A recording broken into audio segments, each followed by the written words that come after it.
जैनम जयति शासनम की अलख जगानी जारी है। हे जिन शासन तू है मैया तेरी ही फुलवारी है। वंदे शासनम जैनम शासनम, वंदे शासनम जैनम शासनम। जय जिनेन्द्र। 1008 भगवान श्री पारसनाथ जी एवं भगवान श्री महावीर जी के कमल चरणों में शत शत नमन। आचार्य श्री विद्यासागर जी महाराज, श्री प्रणाम सागर जी महाराज, श्री पुलक सागर जी महाराज एवं सभी मुनि संघ की जय हो। मैं एस.बी. जैन हूँ। तमिलनाडु के एक छोटे से गांव में जन्मे और चेन्नई में शिक्षा प्राप्त की, लगभग 30 वर्षों से उत्तर भारत में रह रहे हैं। जब भी मैं नए लोगों से मिलता हूँ, चाहे वे जैन हो या अन्य, मुझसे हमेशा सवाल किया जाता था कि जैन तमिलनाडु से कैसे आए। प्रिय जैन मित्रों, तमिलनाडु में जैन धर्म कम से कम 2500 वर्षों से भी अधिक समय से मौजूद है। पहाड़ों में गुफाएं जहां जैन मुनि निवास करते थे और तपस्या करते थे, जैसे कई साक्ष्य अभी भी पाए जाते हैं। इसके अलावा तमिल जैनियों ने 2500 वर्ष पूर्व संगम काल में साहित्य में बहुत योगदान दिया और अब भी उपलब्ध हैं। लेकिन दुखद बात यह है कि कोई नहीं जानता कि ये जैनियों का योगदान था, यहाँ तक कि उन जैनियों या अन्य लोगों का भी जो तमिलनाडु में रहते हैं। इन्हें स्कूल कॉलेजों में नियमित रूप से पढ़ाया जाता था। भाषा, साहित्य की सुंदरता और उन दिनों की जीवन शैली, इतिहास को समझने के लिए कई लोग इस पर शोध करते हैं। मैं इन कहानियों को आपके सामने लाना चाहता हूं और इसके माध्यम से तमिल जैन धर्म के साथ साथ 2500 साल पहले रचित उत्कृष्ट जैन साहित्य से अवगत कराना चाहता हूं।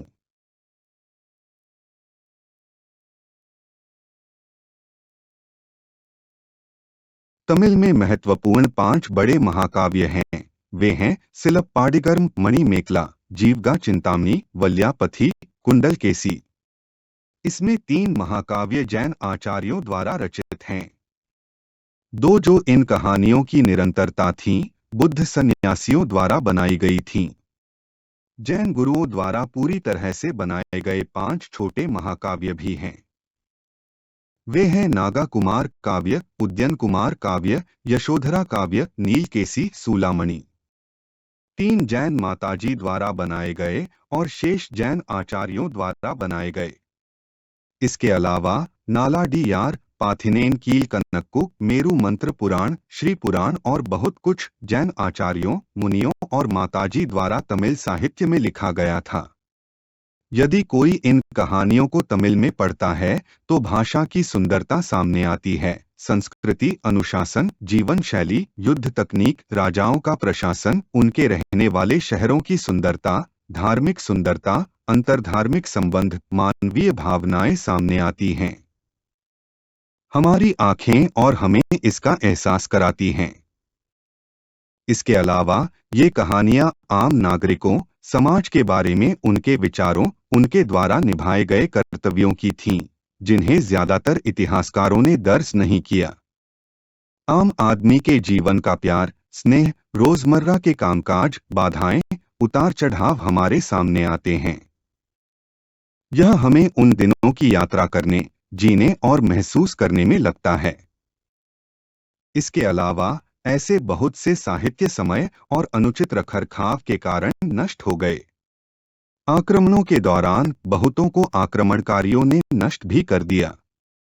जो लोग अपनी जड़ों को भूल गए और विदेशी संस्कृति से परे चले गए, उन्होंने इन सुंदर साहित्य की उपेक्षा की, यह समझने के लिए कि हमारे पूर्वज कैसे रहते थे। नैतिकता और जीवन शैली उन्होंने हम तक पहुंचाने की कोशिश की। अब कई लोग इन साहित्यों को अपनी इच्छानुसार प्रचारित करने का प्रयास कर रहे थे। कुछ लोग यह दिखाने के लिए लड़ते हैं कि वे किस धर्म के हैं। ये साहित्य ऐसी शैली में लिखे गए हैं जो किसी भी आस्था और दावे के अनुरूप हो सकते हैं। प्रिय जैन मित्रों, इस परिचय वीडियो को बनाने के लिए मैंने कृत्रिम बुद्धिमत्ता का उपयोग किया। हालांकि शेष सभी वीडियो मैं अपनी आवाज में बनाऊंगा ताकि कहानियां जैसी हैं वैसी ही महसूस हो सकें। मैं हिंदी में कमजोर हूँ, फिर भी कोशिश कर रहा हूँ कि आपको ये कहानियाँ यथासंभव सहज लगें। यदि कोई गलत उच्चारण या भाषा में कोई गलती हो तो कृपया मुझे क्षमा करें।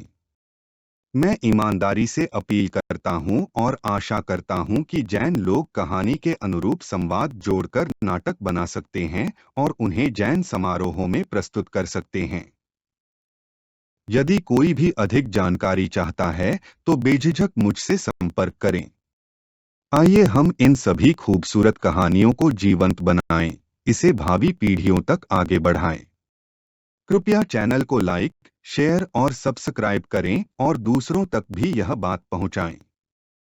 अगले वीडियो में मैं आप सभी से एक एक करके दिलचस्प कहानियों के साथ मिलूंगा। जय जिनेंद्र,